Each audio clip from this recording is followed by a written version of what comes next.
buenas tardes, apreciados participantes. Les saludamos desde la Unidad de Telesalud del Instituto Nacional de Salud del Niño. Es un gusto estar nuevamente con ustedes para presentarles una nueva telecapacitación que estará a cargo del doctor Jorge Manuel Corimaya Paredes, destacado ginecólogo pediatra, jefe del servicio de ginecología pediátrica de nuestro instituto, quien tratará el tema cáncer de ovario en adolescentes. Queda con ustedes el doctor Corimaya. Escuchémoslo. Puede empezar, doctor. Muy buenas tardes. Bienvenidos a una nueva charla de la Unidad de Telesalud en el servicio de ginecología con el tema que tiene que ver con el cáncer de ovario en adolescentes. Mi nombre es Jorge Manuel Corimaya y vamos a compartir algunos conceptos importantes sobre esta enfermedad. En primer lugar, hay que saber por qué en nuestro instituto, en nuestro servicio y en nuestra práctica diaria es importante conocer sobre este cáncer de ovario, precisamente un cáncer ginecológico en una población que son las adolescentes. El cáncer de ovario en adolescentes, a pesar de ser poco frecuente, no es muy frecuente que lo veamos, en algún momento lo podemos ver, es importante porque es muy raro, pero a su vez, cuando se da, va a comprometer la salud reproductiva de la paciente. Recordemos que los ovarios son parte muy importante de órganos reproductores que estén en el cuerpo, y entonces cuando hay un compromiso tipo canceroso con estos órganos, la paciente definitivamente va a comprometer su salud futura reproductiva. Y también porque además de comprometer la salud reproductiva, puede comprometer la vida, ya que hay una mortalidad asociada a todos los cánceres, y en especial a este cáncer de ovario en adolescentes, aunque sabemos que a diferencia de otros cánceres, incluso el mismo cáncer de ovario en pacientes adultas, este cáncer es curable en un alto porcentaje. Si bien es cierto, es la enfermedad más agresiva que compromete los órganos reproductivos femeninos y alcanza el 4% de los cánceres ginecológicos, en general se dice que 2/3 de las pacientes con cáncer de ovario se van a diagnosticar en estadios avanzados. ¿Por qué? Porque sus síntomas son muy inespecíficos. Es muy difícil que haya alguien, o sea, que haya síntomas cuando una persona tiene un cáncer de ovario que recién aparece. No hay gran cosa, no hay mayor dolor ni molestia, sobre todo si el tumor es pequeño al inicio. Y además, porque no existen métodos de detección masiva efectivos para detectar en la población en generales un cáncer de ovario. La ecografía solía ser una indicación importante para detectar tumores presentes en los ovarios. Sin embargo, cuando se trata de un cáncer ovario, la repentina aparición y la violencia con que avanza el tumor, alcanzando grandes dimensiones, ya prácticamente la ecografía no hace una detección precoz, sino más bien ya un diagnóstico tardío de esta enfermedad. Entonces, como dijimos al inicio, es una enfermedad poco frecuente. Se dice que los estudios señalan entre 0.102 a 1.072 por 100.000 mujeres por año, en las niñas menores de 9 años y en el grupo de 10 a 19 años respectivamente. O sea, 0.1 para las niñas menores de 9 años y 1.072 para el grupo de adolescentes de 10 a 19 años. Es poco frecuente y la histología de los cánceres de ovario en las adolescentes es muy diferente a aquellos de las adultas, ¿no? Cuando leemos cáncer de ovario en la literatura, hay que diferenciar si están hablando de la población general, si están hablando del grupo de mujeres adultas donde son más frecuentes los cánceres de ovario, que cuando hablan de la población infantil o la población adolescente. La histología se refiere a que los tejidos que se encuentran en los tumores extirpados a mujeres adolescentes va a ser muy diferente a la histología y a la raíz y a la causa o al tipo de cáncer que tienen las mujeres adultas. En el caso de las adolescentes, recordemos, y este concepto debe quedar fijo, la mayoría son tumores de células germinales y tumores del estroma de los cordones sexuales. No es el cáncer epitelial conocido, que es el más frecuente en las mujeres adultas y adultas mayores. Recordemos además que en las adolescentes, por el hecho de que se hace una detección con ecografía o porque viene la paciente por alteraciones de la regla o por cualquier otra enfermedad y se le hace un estudio del ovario, se puede ver que muchas veces encontramos los tumores en etapa temprana y por lo tanto tienen buen pronóstico. Aún así, la supervivencia de esta población es más o menos alrededor del 85% cuando se hace el diagnóstico de cáncer de ovario, mientras que en la población general, incluido las adultas mayores, es de 35%. ¿Cuáles serían entonces nuestros objetivos de tratamiento cuando vemos una paciente con un cáncer de ovario, que definitivamente la vemos en el hospital? Normalmente, en la población general, lo que se trata es de erradicar quirúrgicamente toda la enfermedad. Sin embargo, en nuestro medio, por ser población adolescente e infantil, erradicamos la enfermedad preservando el útero y la función ovárica lo más posible para una futura fertilidad.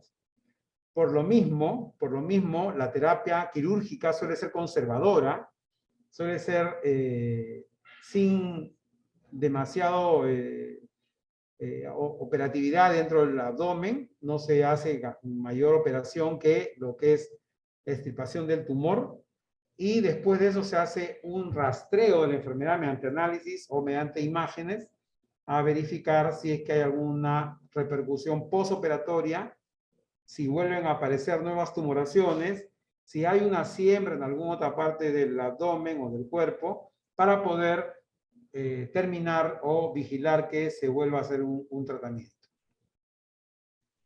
En cuanto a cómo, a qué se refiere a la patología de este cáncer de ovario. El cáncer de ovario, como dije al inicio, va a ser diferente entre adolescentes y adultas mayores. El cáncer epitelial representa el cáncer más frecuente en las adultas mayores. De hecho, cuando hablamos de cáncer de ovario en adultas, normalmente nos referimos a cáncer epitelial. Pero las otras patologías están divididas en otros 3 grupos, que son los tumores de las células germinales, que como hemos dicho, tanto esa como los tumores del estroma, son los tumores más frecuentes en las adolescentes y adultas menores. Y el carcinoma de células pequeñas es otra variante. En este cuadro más o menos podemos comparar los cánceres epiteliales, que son los que dije, generalmente la edad en que se localiza o de inicio es después de los 50 años, como vemos acá, le da inicio 53 años mediana, 50, 40, 55, 56, 65, y hay una serie de variantes en ambos tipos, tanto el tipo 1, que es el menos frecuente, como el tipo 2, que es el de alto grado, que es más frecuente. Entonces, en el tipo 1 tenemos el cáncer de ovario de células claras, el endometroide, el seroso de bajo grado y el mucinoso. Y en el cáncer de tipo 2 epitelial, el alto grado, seroso, carcinoma carcinosarcoma, perdón, no diferenciado de otros. Ven, en todos los casos las edades son de mayores de 50 años.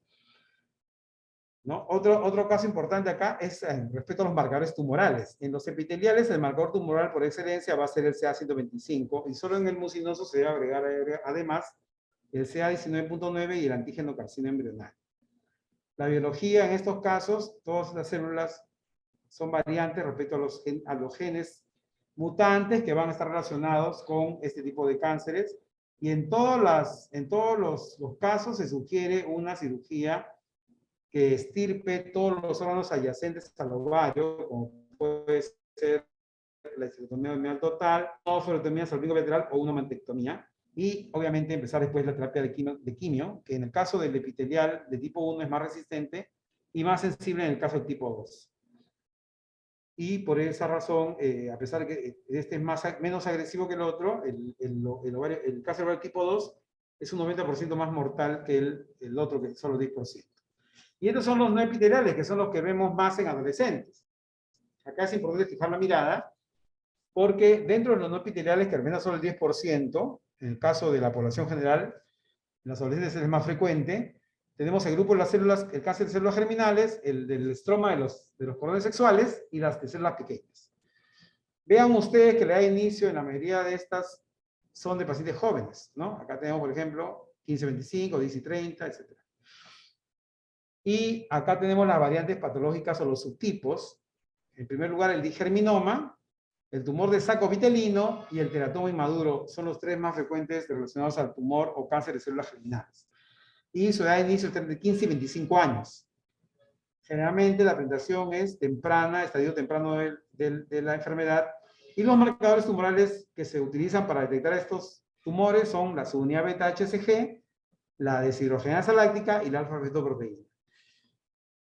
Como dije anteriormente, como es adolescente, lo que va a haber mucho es cuidar de que no comprometa la fertilidad de la paciente, y en estos casos sí son quimioterapios sensibles, tanto el digerminoma como el tumor de saco vitelino, y más bien el teratoma inmaduro es resistente.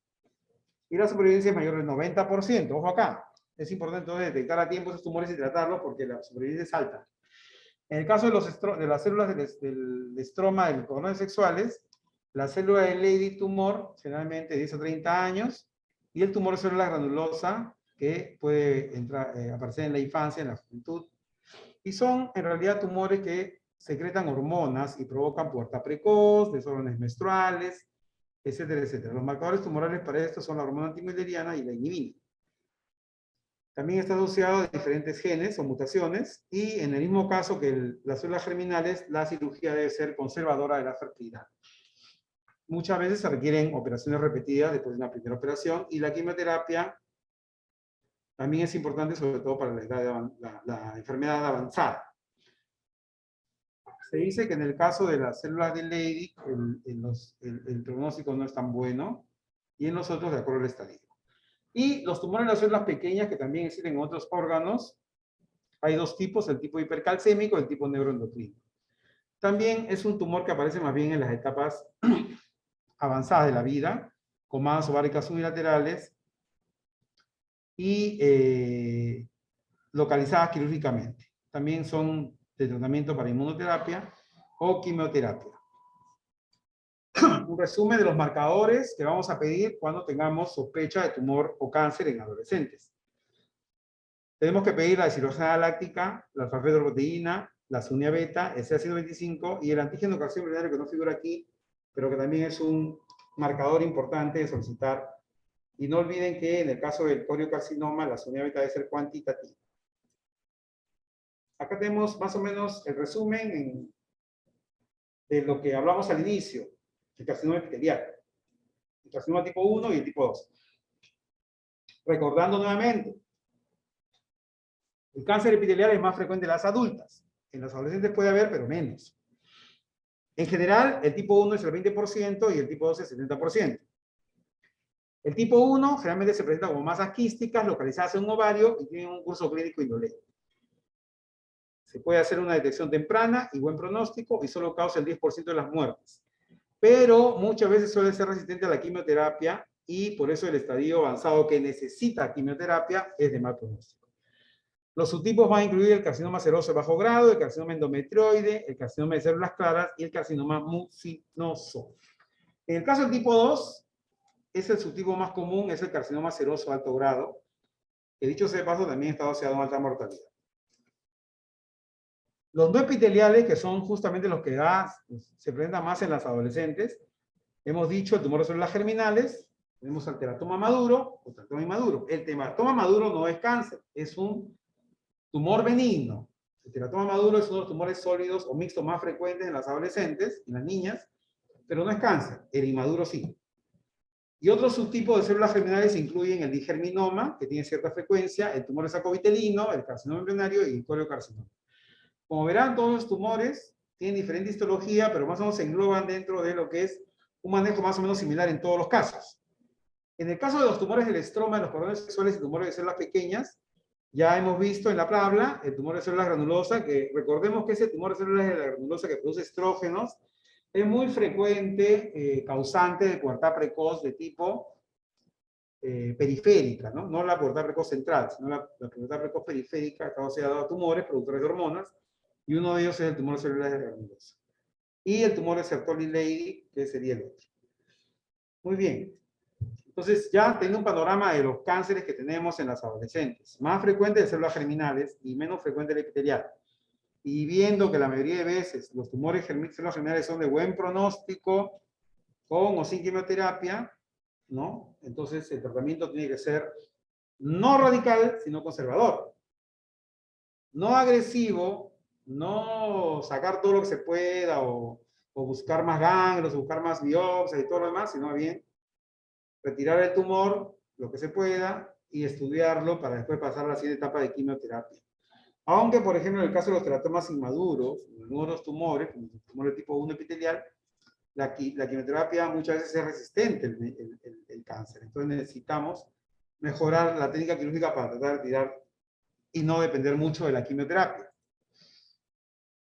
Esta es una fotografía de una tumoración. Generalmente las tumoraciones no deben tener la cápsula rota, como el caso de este paciente.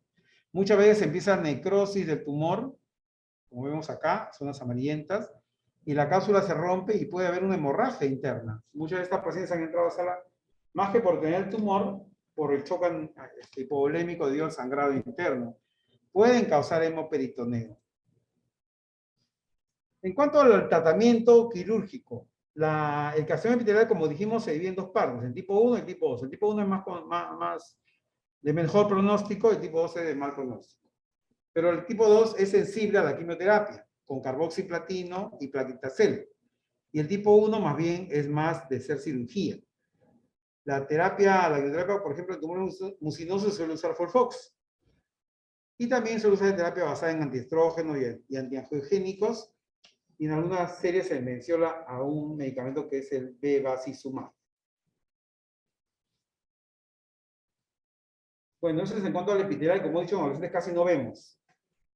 En cambio, lo que sí vemos, y tenemos acá pacientes, es de los cánceres de células germinales. En este caso, la cirugía conservadora de la fertilidad es el estándar. No sacar todo, no eliminar los ovarios. Bueno, puede eliminarse el que está comprometido, pero dejen el otro. Porque muchas veces al otro hay que hacerle una cirugía conservadora y tratar de mantener, si haya siembra, tratar de mantener el tejido ovárico y no extirparlo del todo. Después de la extirpación, conservando la fertilidad, no se debe sacar el útero, por ejemplo, en el caso de los adolescentes. Las guías clínicas recomiendan la quimioterapia adyuvante con bleomicina, etoposide y cisplatino, BEP, el famoso BEP. El CAL, el problema es que causa significante toxicidad a largo plazo. Entonces, se ensaya más bien estrategias para evitar los efectos de la quimioterapia, haciendo más bien un seguimiento activo postoperatorio en los casos de estadio 1. No de frente a la quimioterapia, sino hacer un seguimiento con imágenes, con marcadores tumorales, para evitar la cirugía y también el que tenga que tener un mal de resultado debido a que no está haciendo tratamiento. Incluso en el teratoma quirúrgico hay una tendencia a solo ofrecer tratamiento quirúrgico. ¿Por qué? Porque los medicamentos hacen daño y encima no son efectivos. En cuanto a los cánceres del estómago y los cordones sexuales y las células pequeñas, que es el otro grupito, es la cirugía conservadora también de la fertilidad. El tumor de célula granulosa suele recidivar y requerir intervenciones, ese es el problema.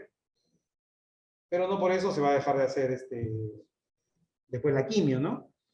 Los tumores de células Leydig sí suelen ser agresivos y requieren quimioterapia, y los cánceres de células pequeñas son de alto riesgo y recurrentes, y muchas veces inoperables, son tratados usando con B como con carboxiplatino, plaquetacel, y en realidad estos son muy raros y casi no hemos visto ningún caso. Bien, vamos a hacer un resumen ya de todo esto, pero lo importante del cáncer ovario no es solo el enfoque de la enfermedad, ¿no? Sino que tengamos conciencia de que no deberíamos tener malos resultados con una paciente con cáncer ovario adolescente. La paciente debe ser tratada oportunamente, debe ser manejada en la especialidad, debe ser operada, y debe ser después, si tuviéramos quimioterapia en el hospital, o un servicio de oncología médica desarrollado con insumos, no se da solo tener el oncólogo y la cama o el ambiente, necesitamos el medicamento, ¿no? Necesitamos la forma que se va a administrar, etc. Entonces, es importante considerar muchas veces que el mal desarrollo de un manejo de paciente adolescente con cáncer va a terminar mal. ¿Por qué? Porque muchas veces el adolescente tiene el primer problema, es el acceso a su cuidado de salud. Muchas adolescentes terminan su edad de 18, 18 años, no lo reciben en el hospital, y muchas veces tampoco es sujeta de ser evaluada por ejemplo, el seguro de los padres, ¿no?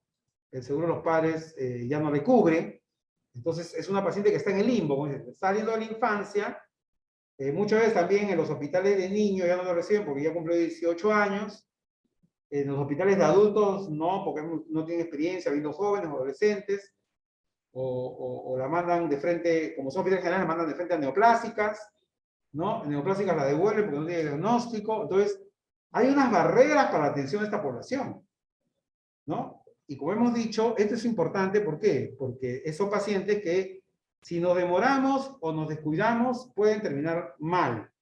No debemos esperar eso. Entonces, debería haber todo un sistema para que una paciente adolescente con cáncer sea operada. No decir tampoco, ya, esta tiene cáncer, váyase a operar al INEN, acá no operamos cáncer. Cuando sabemos que en muchos de los casos basta con hacer una biopsia. Entonces, suele estar fuera del sistema de aseguramiento, ¿por qué? No trabaja, no tiene salud, ya no tiene el seguro de los padres, ¿no? o de repente ya no tiene CIS, porque tiene salud, o sea, un problema que no es médico, sino más bien de la administración. Entonces, es importante ver que esta paciente, porque además va a necesitar un seguro, porque su enfermedad puede necesitar un costo alto. Muchas veces tampoco entra en las famosas enfermedades de alto costo, porque no es tan alto, y porque es cáncer, y porque no, me acuerdo que una vez, no, pero ¿para qué vienen al ministerio a pedir quimioterapia, oncólogos? Y que vaya Plan Esperanza. No, o sea, como en la administración se inventan programas, ¿no? Y entonces ya no, anda para acá, anda para allá, entonces no te atienden, ¿no? Es como cuando te vas al cajero automático, está lleno, vas a la ventanilla, y cuando vas a pagar te dicen, no, ¿para qué deposita acá? Deposita en el cajero, ¿no? O sea, si estás ahí, en realidad debería ser más proactiva la atención para las adolescentes con cáncer. Entonces, lo que nosotros hacemos acá es, no despachamos, como si entre comillas, a la paciente. La paciente tiene un cáncer, bueno, se ingresa, se lo opera y se le diagnostica, después se va al INEM, ¿no? O se va a donde hay un oncólogo que le pueda dar tratamiento. Hemos tenido pacientes que incluso ni siquiera llegaron al INEM porque no le recibieron, tuvieron que irse al particular. Pero ya el tumor está afuera, ya tiene el diagnóstico. Entonces, lo más importante es hacer el diagnóstico de tratamiento inicial. No podemos descuidarlo, y eso debe ser conciencia también no solo del servicio de ginecología, debe ser conciencia de los servicios que de repente ven al paciente cuando ginecología no los ve. Emergencia, por ejemplo, ¿no? Emergencia, puede ser que el paciente la ven grandote, no, es una vez neoplásica. No, tiene que hacerse una atención, porque puede ser que la paciente pueda regresar por consultorio, ¿no? Vino por emergencia porque le dolía y estaba con el tumor grandote. No, es un cáncer, a veces neoplásicas. Y cuando viene y pasan 2 días y recién viene a consultorio y después otra vez comenzar, ¿no? Cuando el paciente inmediatamente debió ingresar, hacer sus análisis preoperatorios, prepararla, internarla y ya hacer el diagnóstico, no demorarnos.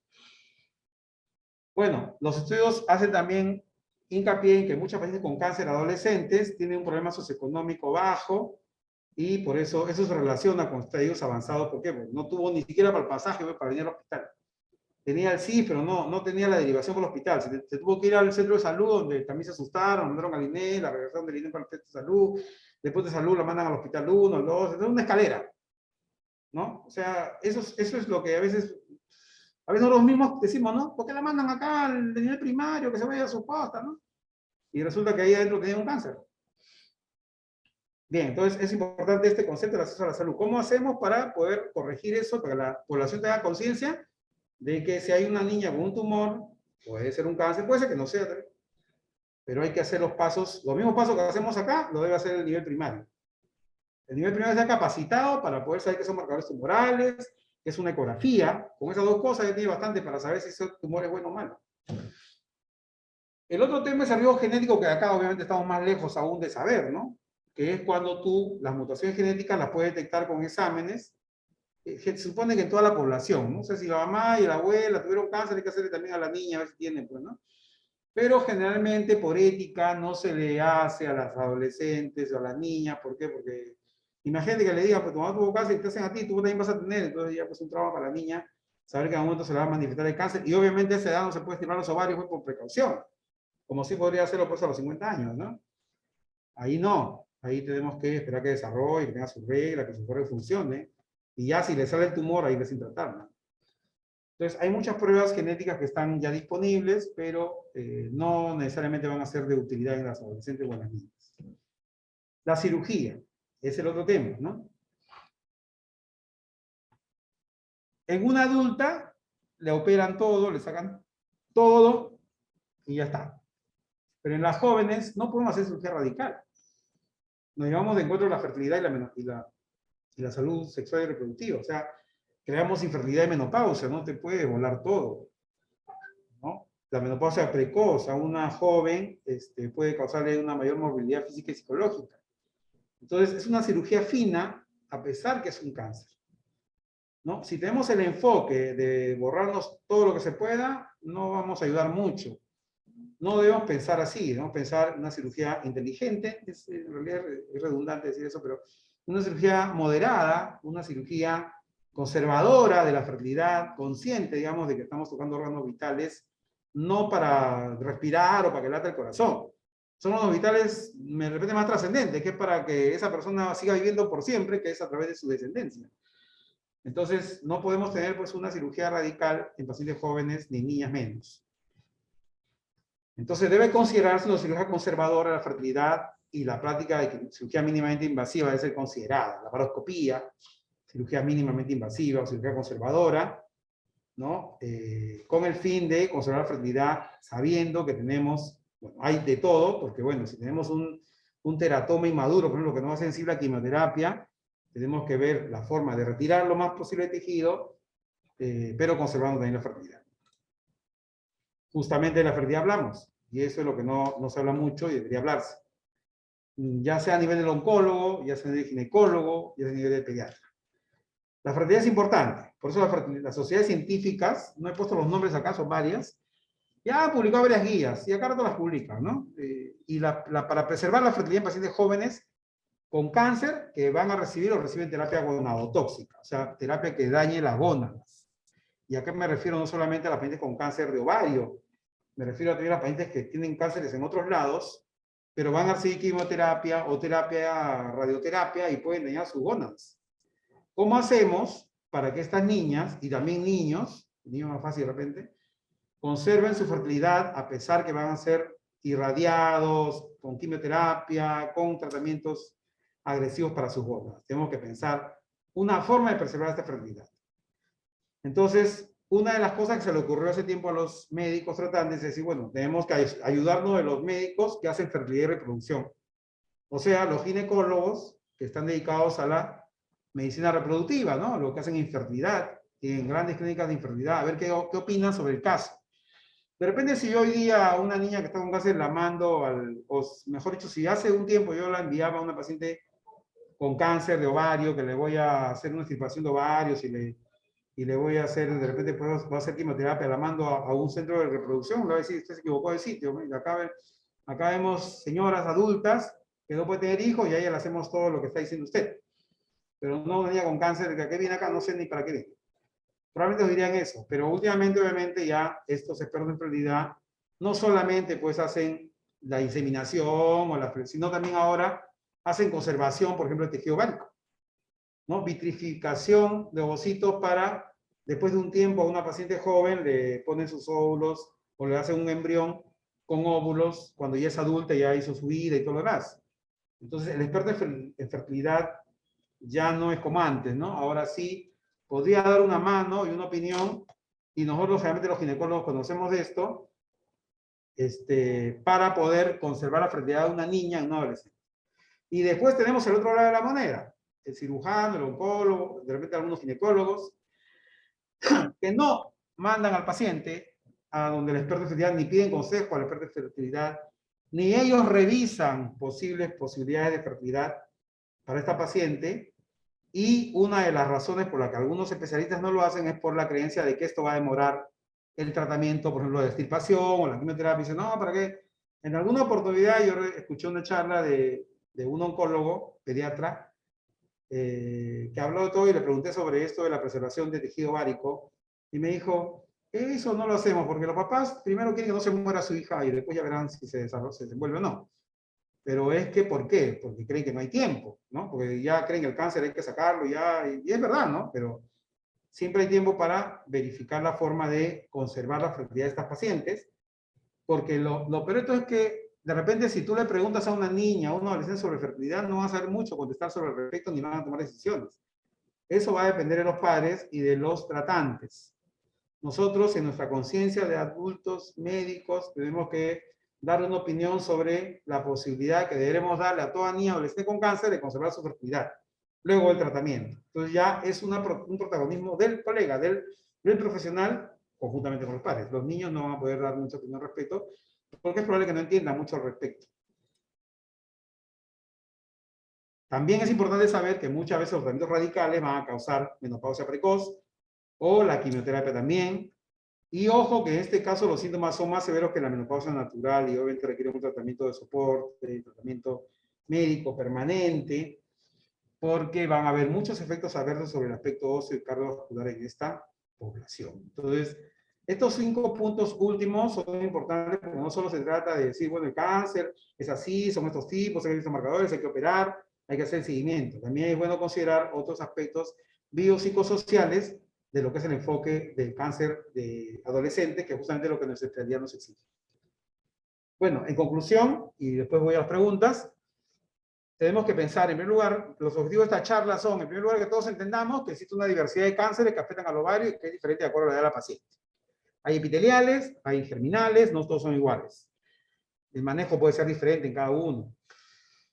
Ya, esto debe fijarse en su cabeza de todos. En la población joven predominan los tumores de células germinales, pero no se deben olvidar que también puede haber por ahí un epitelial. Puede haber un epitelial, no solamente puede haber un célula germinal. Y además es importante considerar lo último, la fertilidad futura, la menopausia, la fertilidad con medicamentos, y para nuestros amigos que son administrativos y les gusta la salud pública, ver la forma de atender a esta población en todos los niveles de atención, con sus respectivas limitaciones, pero que la paciente tenga una atención, que no quede perdida y no llegue en estadios avanzados, que como dijo hace poco el presidente o el director del INEN, el país del Perú es un país del cáncer avanzado, y eso no debe ser. Tenemos que ser un país más bien que tengamos, como el caso nuestro de muchas pacientes que hemos operado acá, pacientes que han detectado el cáncer o sale el cáncer cuando es chiquitito, no cuando es grandazo, no cuando está diseminado, sino cuando está recién comenzando. Muchas gracias. Si tienen preguntas, estamos a las órdenes. Gracias, doctor Corinayo. Muy amable. Nos ha llegado una pregunta. Dice, ¿los quistes de ovario pueden convertirse en tumores malignos? A ver, la pregunta de que algo se puede convertir en otra cosa, es muy difícil que alguien lo sepa, ¿no? Tendríamos que hacer una biopsia hoy día y después hacer otra biopsia de lo mismo, que ya lo sacamos, no se puede. Se dice que el cáncer nace como cáncer, ¿no? Ahora, los quistes de ovario, ¿qué son? Hay diferentes tipos de quistes de ovario, como hemos hecho en una charla anterior. Hay los ovarios poliquísticos, que tienen folículos grandes, que se han acumulado en el ovario y se quiste de ovario. También hay el quiste seroso, el cistoadenoma seroso, el cistoadenoma mucinoso, que son quistes de la pared, muchos de ellos también que han desarrollado con el ovario y crecen en la adolescencia. Y hay los quistes que son mixtos. Por ejemplo, el llamado quiste dermoide es otra cosa que el teratoma, pero maduro, que es un tumor mixto, pero predomina un quístico que dice que tiene mucho líquido, que es un teratoma, que es un tumor benigno, pero tiene apariencia de quiste, de quiste dermoide, o el quiste endometriósico, que es endometriosis, que es regla, que es un acumulado de menstruación ahí formando un quiste, que no es tan líquido, pero se ve como líquido, y que también es un quiste, y que no necesariamente son puro líquido. Entonces, todas estas variedades de quistes, algunos de ellos puede ser un cáncer. Por ejemplo, el teratoma maduro puede ser un teratoma inmaduro. El endometrioma puede ser un cáncer endometrioide. El cistoadenoma seroso puede ser un cáncer epitelial, ¿no? O sea, no es que se vaya a malignizar un quiste ovario. Lo que pasa es que tenemos que ver. Tenemos un quiste grande, por más de 10 centímetros. Tenemos un tumor mixto, quístico, pero también con algo sólido, y que tiene además líquido acítico, que tiene otras características. Tenemos que pensar que puede ser un teratoma inmaduro, o un cáncer, o un desgerminoma. O sea, los quistes de ovario simples, sencillos, que lo vemos con pared delgadita, chiquitos, esos no necesariamente van a ser cáncer. Es muy difícil que sean un cáncer. Y esos tampoco se van a volver un cáncer, ¿no? No se van a volver un cáncer, ¿no? El cáncer ya nace como tal, de tejidos embrionarios, en el caso de células germinales, y en el caso de las adultas que hacen cáncer epitelial, es un cáncer asociado también al envejecimiento del mismo ovario, ¿no? O a un acelerado cambio de tejidos o mutaciones en sus paredes. Entonces, definitivamente, si pensamos así, un ovario obviamente primero está sano y después se vuelve canceroso, ¿no? En el caso del epitelial, por ejemplo, es así. No necesariamente un quiste cualquiera se va a volver cáncer, pero teóricamente el cáncer epitelial tuvo que haber nacido de un quiste o de una parte del ovario que era quística, que al inicio se puede haber visto solo como un quiste. Entonces, en ese concepto sí podríamos decir pues, que teóricamente aceptar que un quiste se puede volver un cáncer ovario. Ahora, la pregunta de repente tiene intención de decir, yo tengo una paciente con un quiste, ¿tengo que decirle que ese quiste puede volverse un cáncer? No. No. La mayoría de quistes, tienes que decirle que son benignos, que algunos ni siquiera necesitan operarse, que muchos necesitan observación, que hay que ver si está asociado a problemas menstruales o no, hay que ver si es tan grande como para que le cause dolor por torsión, ¿no? O sea, tiene su propio enfoque el quiste ovario. doctor, y este quiste, la paciente puede preguntar, ¿no? Doctor, ¿este quiste puede ser canceroso? Le digo decir que no, es muy poco probable, pero para eso hay unos marcadores ecográficos, que hemos dicho, la pared delgada, que no tenga tabiques, líquido seroso, que no es mixto, ¿no? Y también marcadores tumorales, por último, que se le podría hacer, por ejemplo, a una persona mayor, ¿no? Si una persona de 50 años tiene un quiste, ya es muy raro que sea funcional o fisiológico, entonces a esa le mandamos marcadores tumorales y Doppler. Y iba a decir si hay o no marcadores para pensar que podría ser un cáncer. Y en ese caso, la única forma de saberlo es retirándolo del cuerpo para poder hacer estudio respectivo. Entonces, esa es más o menos la respuesta para esta pregunta de si un quiste puede verse o no cáncer. Bien, doctor, gracias. Nos ha llegado otra pregunta. ¿El uso de anticonceptivos en adolescentes predispone al cáncer de ovario? Ya, el uso de anticonceptivos en adolescentes y en adultas es al revés. Se ha demostrado que previene el cáncer de ovario. O sea, la persona que usa anticonceptivos en la adultez o en la adolescencia, en cualquier edad en realidad, va a prevenir el cáncer de ovario. ¿Por qué? Porque el cáncer de ovario está asociado a la ovulación constante.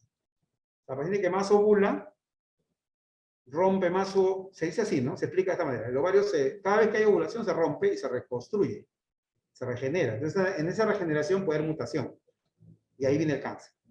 Entonces, si una paciente más bien no ovula, y los anticonceptivos suelen ser anovulatorios, es un mecanismo de acción, al no haber ovulación por largos periodos, el ovario está protegido. De la misma forma que el ovario se protege cuando una mujer está embarazada o va a lactar. En esos momentos las hormonas hacen de que el ovario no ovule. 2 años, 3 años con bebés en embarazos son los años que el ovario se protege del cáncer por este tipo de falta de ovulación. Por eso se asocia más el cáncer ovario a mujeres que nunca tuvieron hijos o lactaron a mujeres que tuvieron muchos hijos. Las mujeres que tienen muchos hijos no tienen cáncer ovario. La mujer que nunca tuvo hijos es la que más cáncer ovario tiene. Entonces, estoy hablando de personal en general, ¿no? Adultos. Si una paciente adolescente no ovula, su posibilidad de hacer cáncer de ovario epitelial es baja. Pero el cáncer embrionario no tiene nada que ver con las hormonas ni con la ovulación. Eso ya vino de nacimiento. O sea, en ese aspecto, si de repente una paciente adolescente comienza a tomar anticonceptivos y le sale el tumor y va a pensar que es porque toma anticonceptivos, no. Es porque ya ese tumor embrionario venía de lejos. Y más bien, y tampoco podemos decir que si la paciente ovuló todos los meses y en ese momento no tuvo hijos hasta los 20 años, y supongamos a los 30 años tuvo un cáncer de ovario, vamos a decir que porque no tuvo hijos, porque en realidad era muy poco tiempo. Es otro tipo de factores. ¿Ya? Entonces, la respuesta a la pregunta es, ¿el cáncer de ovario es provocado por anticonceptivos? No. Es más bien, el anticonceptivo teóricamente es protector. No de repente en estas edades, pero sí para el futuro. Una paciente que no ovula, gracias al uso anticonceptivo, va a tener menos posibilidad de hacer cáncer de ovario y también cáncer de endometrio. Y también en algunos estudios de cáncer de mama, ¿no? Bien, doctor. Bien, doctor, no nos han llegado más preguntas, por lo que le agradecemos. Gracias, doctor Coronaño, por su excelente exposición y por estar siempre dispuesto a brindar sus conocimientos y experiencia a todo el personal de salud que se conecte a nivel nacional. Los invitamos, conéctense, porque los temas que damos son muy interesantes para todos los niveles. Gracias, doctor. Por favor, sus conclusiones finales. Hay una pregunta en el chat. Sí, están llegando, doctor. No quieren que se vayan. Muy bien, muy bien. Doctor, muchas gracias por su excelente ponencia. Luego de una oophorectomía unilateral, ¿cuánto tiempo debe evaluarse al paciente? Ya, estoy entendiendo que esa pregunta es luego de haber hecho una oophorectomía unilateral por cáncer de ovario, ¿no? Por un tumor de ovario, debe ser por eso. Bueno, debe la ser. evaluación después de un cáncer es anual, o sea, primero la vemos cada 3 meses y después la vemos cada año, ¿no? Es bueno hacerse una ecografía anual porque si se quedó con un solo ovario, ese ovario en cualquier momento puede, el ovario sano, digamos que estaba sano, puede también presentar la enfermedad. Pero como hemos dicho que en el caso de las adolescentes y niñas, lo más frecuente que sea embrionario, vale decir un tumor de nacimiento, tenemos la suficiente confianza para pensar de que ya si no creció hasta ahora un cáncer en el ovario, que hemos dicho, en el ovario que está sano en el momento de la operación, ya es muy difícil que recién aparezca pues una celulita que duró hasta ahora y comienza a hacerse cancerosa y crecer. Entonces, sí hacemos un control anual, primero cada 3 meses del primer año y después anual, para cerciorarnos de que no vuelva a crecer nada. Ahora, una paciente con osterectomía unilateral, su ovario del otro lado funciona normal, tiene su regla y es como si tuviera los dos. Solamente que tiene más que la mitad, pero ese ovario funciona como dos. Así que no hay ningún problema con este seguimiento. Debe hacerse anualmente todo el tiempo hasta que es adulta. Todo el tiempo en realidad, ¿no? Es un seguimiento de por vida que lo hacemos nosotros, hacemos a los 18 años, después ella puede seguir haciéndose en la práctica particular o en el hospital de adultos, ¿no? Con el fin de verificar que no crezca. Ahora hay pacientes que han sido operadas muchas de teratomas y más adelante tienen otro tipo de degeneración del ovario, como puede ser un quiste seroso, mucinoso. Por eso es importante estar tratando de cubrir, no solamente ver que no crezca un cáncer, sino ver que ese ovario que ha quedado esté sano. Que no tenga poliquistosis, que no tenga otro quiste, que no, todo eso hay que ver. Por eso es importante hacer el seguimiento permanentemente. Bien, doctor. La otra pregunta es la misma, solamente que agrega, sí, fue por cáncer de ovario. Sí, lo mismo, sí. En el ovario. Sí, la misma pregunta, gracias. La misma pregunta, doctor. Así es. Doctor, por favor, sus conclusiones finales.